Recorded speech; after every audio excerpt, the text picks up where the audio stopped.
മോനെ ആരിഫ് ഹുസൈനെ, ഈ ഡോഗ് എന്നെ ദേവദാസി എന്നാണ് വിളിക്കുന്നത്. ദേവദാസി. കൂടെ അവന്റെ കൂടെ കുരയ്ക്കുന്ന ബാക്കി നായ്ക്കളും അത് ആവർത്തിച്ച് എന്നെ റിപ്പീറ്റ് ചെയ്ത് വിളിക്കുകയാണ്. ഞാൻ ഈ നായിന്റെ മോന്റെ വഴിയിലൊന്നും പോകാറേയില്ല.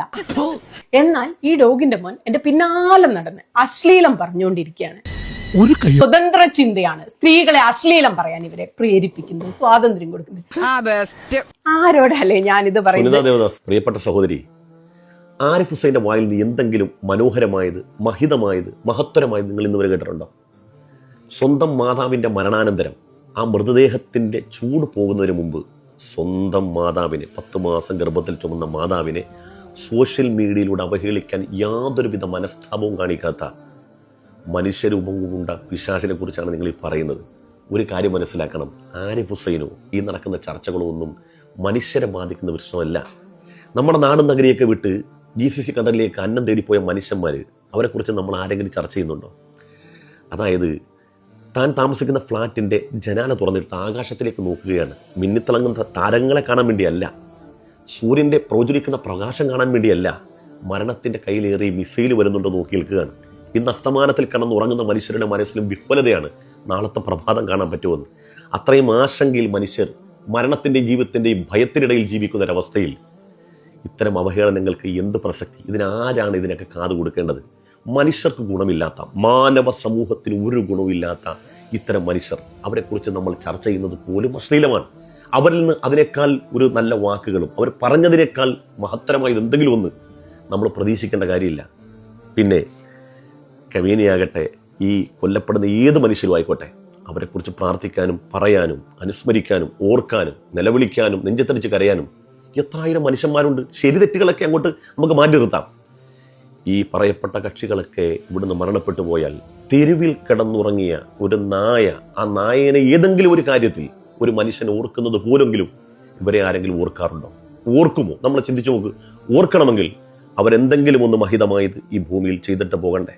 അതൊന്നും ഓർക്കില്ല. മനുഷ്യൻ്റെ ആകുലതകൾ എന്തൊക്കെയാണ്? ഇന്നലെ രാത്രിയിൽ എനിക്ക് അവസാനം വന്ന കോൾ എന്താണെന്നറിയോ?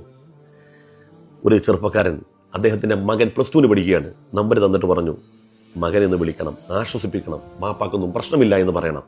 ഞാൻ മരണപ്പെട്ടു പോവുകയാണെങ്കിൽ എൻ്റെ മകൻ പഠിച്ചുയരണമെന്ന് വാപ്പാക്ക് ആഗ്രഹമാണ് എന്ന് വിതുമ്പലോടുകൂടി പറഞ്ഞു. ഞാൻ എന്തിനാണ് ഇതൊക്കെ ഇവിടെ പങ്കുവെച്ചതെന്ന് വെച്ചാൽ, മനുഷ്യൻ്റെ ആകുലതകൾ, മനുഷ്യൻ്റെ പ്രശ്നങ്ങൾ അങ്ങനെയാണ്. ഇറാൻ, ഇസ്രായേൽ, അമേരിക്ക ശക്തമായ യുദ്ധം ഇവിടെ നടക്കും. ലോകത്തങ്ങനെ പലപ്പോഴും ഭൂതകാലത്തിൽ പല പ്രശ്നങ്ങൾ നടന്നിട്ടുണ്ട്. പക്ഷേ മനുഷ്യൻ്റെ ആശങ്കകളെക്കുറിച്ച്, മനുഷ്യൻ്റെ ആകുലതകളെക്കുറിച്ച് നമ്മൾ സംസാരിക്കണം.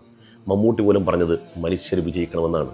ഈ 2 രാജ്യങ്ങൾ തോറ്റുപോയാലും മനുഷ്യനെക്കുറിച്ച് സംസാരിക്കുക, മനുഷ്യൻ്റെ പ്രശ്നങ്ങളെക്കുറിച്ച് പറയുക. പിന്നെ എനിക്ക് പറയാനുള്ളത്, സുനിതാ ദേവദാസിനെ കുറിച്ച് അശ്ലീലം പറഞ്ഞു, മുമ്പും അങ്ങനെ പറഞ്ഞിട്ടില്ലേ? ആ മനുഷ്യൻ അതൊരു സെക്സ് മാനിയാക്കാണ്, അതൊരു തരത്തിലുള്ള കാമഭ്രാന്താണ്. അത് മറ്റൊന്നും കൊണ്ടല്ല, ഒരു വസ്തുവിനോട് അമിതമായ വിധേയത്വമോ അമിതമായ വിരോധമോ ഒക്കെ വന്നു കഴിഞ്ഞാൽ അതൊരു തരം ഭ്രാന്തമായ അവസ്ഥയാകും. ഒരാൾക്ക് ഇഷ്ടം കൂടിയാലും ഭ്രാന്തമാകും, വിരോധം കൂടിയാലും ഭ്രാന്തമാകും. വിരോധം മൂത്തുപോയതാണ്. അതുകൊണ്ടൊരു മതത്തിൻ്റെ നന്മ, ആ മതം ലോകത്തുനിന്ന് മാറുക, ഇല്ലാതാവുക എന്നുള്ളത് ലോകത്തിൻ്റെ നന്മക്കും ലോകത്തിൻ്റെ സമാധാനത്തിനും കൊണ്ടല്ല. തൻ്റെ വിരോധം, തൻ്റെ മനസ്സിലുള്ള അമർഷം, ആ അമർഷം എങ്ങനെ ഉണ്ടായി? താൻ അധാർമികമായി ജീവിക്കുന്ന ആ ജീവിതമുണ്ടല്ലോ, തൻ്റെ ചുറ്റുപാടും താൻ എങ്ങനെ ജീവിക്കണമെന്ന് താൻ ആഗ്രഹിക്കുന്നുണ്ട്. സ്വന്തം ഭാര്യ പോലും അംഗീകരിക്കാത്ത, സ്വന്തം മക്കൾ പോലും അംഗീകരിക്കാത്ത, സ്വന്തം ഭാര്യയെ മൊഴി ചൊല്ലിയതിനു ശേഷം സ്വന്തം പിതാവിനെ കാണാൻ വേണ്ടി വരുന്ന സമയത്ത് റൂമിലിട്ട് അവരെ ബലാത്കാരം ചെയ്ത ഒരു തെമ്മാടി, അവൻ്റെ ആക്രോശങ്ങളും വൈകാരികതയും കാണിക്കുന്നതിന് നമ്മൾ അതിനെ ആ രൂപത്തിലൊരു വിഭ്രാന്തിയാണെന്ന് മനസ്സിലാക്കി അതിനെ ഒഴിവാക്കി വിടുക എന്നുള്ളത്.